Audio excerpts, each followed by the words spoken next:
Welcome to my channel. আমার চ্যানেলে তোমাদের স্বাগত জানাই। তো আমি তোমাদের পরিবেশ, তার সম্পদ এবং তাদের সংরক্ষণ, অর্থাৎ তোমরা যারা 2025-এ মাধ্যমিক দেবে, তোমাদের জীবন বিজ্ঞানের যে পার্টটা আমি আলোচনা করেছিলাম, অবশ্যই যদি আগের ভিডিওটা দেখো, আমি ডেসক্রিপশন বক্সে লিঙ্ক দিয়ে দিচ্ছি। যদি আগের ভিডিওটা দেখো তাহলে কিন্তু বুঝতে পারবে যে আমি এই চ্যাপ্টারটা কী জোনে ভাগ করে তোমাদের কাছে আলোচনা করেছিলাম, যেখান থেকে কিন্তু অবশ্যই এখান থেকে যে 5 নম্বরে দুটো প্রশ্ন আসবে অবশ্যই তোমরা কমন পাবে।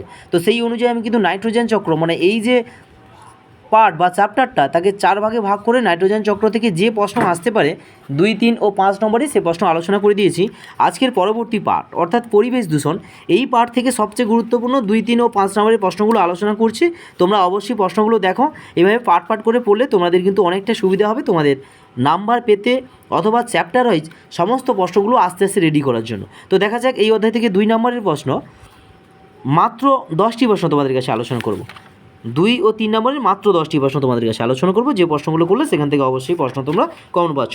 তো দেখা যাক 2, 3 নম্বরের এই অধ্যায় থেকে প্রথম প্রশ্ন, অ্যাসিড বৃষ্টিজাত ক্ষতিকারক প্রভাবগুলি লেখো, যেটা 2017 সালে পড়ছিল মাধ্যমিকে।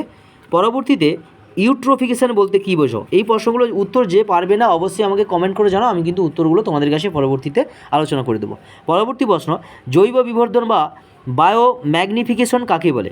পরবর্তী প্রশ্ন, জল দূষণের কারণ লেখো, অথবা শিল্প, কলকারখানা ও কৃষিক্ষেত্রের সঙ্গে জল দূষণের সম্পর্ক স্থাপন করো। পরবর্তী প্রশ্ন, অ্যালগাল ব্লুম ও শৈবাল ব্লুম কি? আমি আগেও বলেছিলাম, এখনও বলছি, যে প্রশ্নগুলো তোমরা পাবে না বা পারছো না অবশ্যই আমাকে কমেন্ট করে জানাও, আমি কিন্তু উত্তরগুলো তোমাদের কাছে ভালোভাবে বুঝিয়ে তোমাদের কাছে আলোচনা করব। পরবর্তী প্রশ্ন, এসপিএম বলতে কী বোঝো এবং তার সঙ্গে সঙ্গে পরিবেশে এসপিএম এর ক্ষতিকারক প্রভাবগুলি লেখো। পরবর্তী প্রশ্ন দেখা যাক, বায়ুতে দূষণ সৃষ্টিকারী বিভিন্ন গ্রিনহাউস গ্যাসের ঘনত্ব ক্রমাগত বাড়তে থাকলে পরিবেশগত কী কী সমস্যা হতে পারে? এটা কিন্তু মাধ্যমিক 2024-এ এসছে, এই প্রশ্নটা করার প্রয়োজন নেই।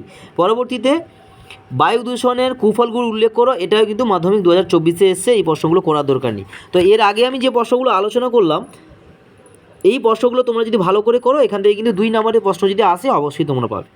এবার চলে আসি 3 নম্বরের প্রশ্ন। 3 নম্বরের প্রথম প্রশ্ন, মানুষের ওপর শব্দ দূষণের ক্ষতিকারক প্রভাবগুলি লেখো। এটা কিন্তু যথেষ্ট গুরুত্বপূর্ণ তোমাদের মাধ্যমিক 2025-এর জন্য।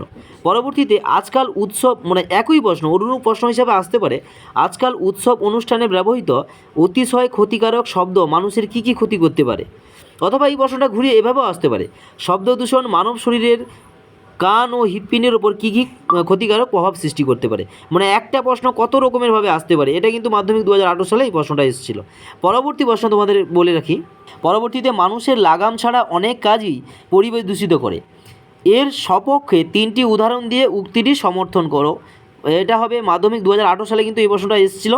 পরবর্তী প্রশ্ন, কৃষিক্ষেত্রে বজ্র জলাশয় মিশলে যে যে ঘটনাগুলি ঘটে তার ক্রম নির্মাণ করো। এটাও কিন্তু মাধ্যমিক 2023 সালে এসেছিলো। তো এই যে 2, 3 নম্বরের প্রশ্নগুলো তোমরা আবার মনে রাখবে, যে তোমাদের আবার মনে হবে যে 2, 3 নম্বরের প্রশ্ন দিল, 5 নম্বরের প্রশ্ন তো এই পার্ট থেকে দিল না। মনে রাখবে তোমাদের জীবন বিজ্ঞানে প্রশ্ন আছে 5 নম্বরের প্রশ্ন, যেটা 2 যুক্ত 3, অর্থাৎ 2 নম্বর ও 3 নম্বরের প্রশ্ন। তাহলে এই 2 ও 3 নম্বরের প্রশ্নগুলো পড়লে সেখান থেকে তোমরা অবশ্যই 5 নম্বরের প্রশ্ন কমন পাচ্ছ। তো যাই হোক, এই পার্টটা পরবর্তীতে তোমাদের রয়েছে পরিবেশ এবং মানব জনসমষ্টি, এই পার্ট থেকে আলোচনা করব। আজকে তোমাদের যে পার্টটা আলোচনা করলাম, 2 নম্বর পার্ট, এই পার্টটায় যে প্রশ্নগুলো আসতে পারে সম্ভাব্য 2025-এ টেস্ট ও ফাইনাল পরীক্ষায়, প্রশ্নগুলো খুব ভালো করে করো এবং এইভাবেই কিন্তু পার্ট করে পড়তে থাকো। আমি এইভাবে কিন্তু পার্ট করে তোমাদের কাছে আলোচনা করব, যাতে তোমাদের নাম্বার পেতে সর্বোপরি তোমাদের পড়তে সুবিধা হয়।